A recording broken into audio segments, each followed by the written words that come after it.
ఇది విన్నారా? మన సామర్థ్యాన్ని లాక్ చేసేది ఈగో, అన్లాక్ చేసేది మాత్రం ఒకే ఒక్క తాళం చెవి గ్రాటిట్యూడ్. కృష్ణుడు అన్నాడు, చతుర్విధ భజంతే మాం జన సుకృతినోర్జున ఆర్తో జిజ్ఞాసురర్థార్థి జ్ఞాని చ భరతర్షభాని. అంటే 4 రకాల వాళ్ళు నన్ను ఆశ్రయిస్తారు. బాధలో ఉన్నవారు, జ్ఞానాన్ని కోరుకునే వాళ్ళు, సంపద కోరేవాళ్ళు జ్ఞాని. వీరందరిలో కృతజ్ఞతతో నిండిన వాళ్ళు మాత్రమే నిజమైన భక్తుడు. మనం ఎందుకు పొటెన్షియల్ని అంటే మన సామర్థ్యాన్ని యూజ్ చేయలేకపోతున్నాం? ఎందుకంటే ఎప్పుడు ఇంకా లేదు, ఇంకా కావాలి అనే స్కేర్సిటీ మైండ్ సెట్ వల్ల. గ్రాటిట్యూడ్ అంటే సరిపడింది అని అనుకోవడం కాదు, ఆల్రెడీ ఉన్నదాన్ని డివైన్ గిఫ్ట్గా గుర్తించడం.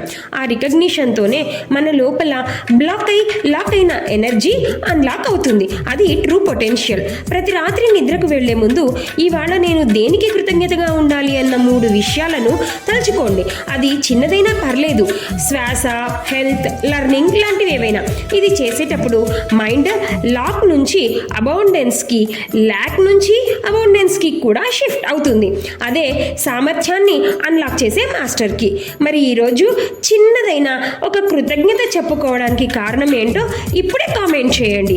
మీ సామర్థ్యానికి తలుపులు తీయడానికి అది మొదటి తాళం చెవి అవుతుంది. మరి వెంటనే ఇటువంటి గీత జ్ఞానం కోసం సబ్స్క్రైబ్ చేయండి. గీతా చైతన్యం. Thank you. శ్రీకృష్ణ అర్పణమస్తు.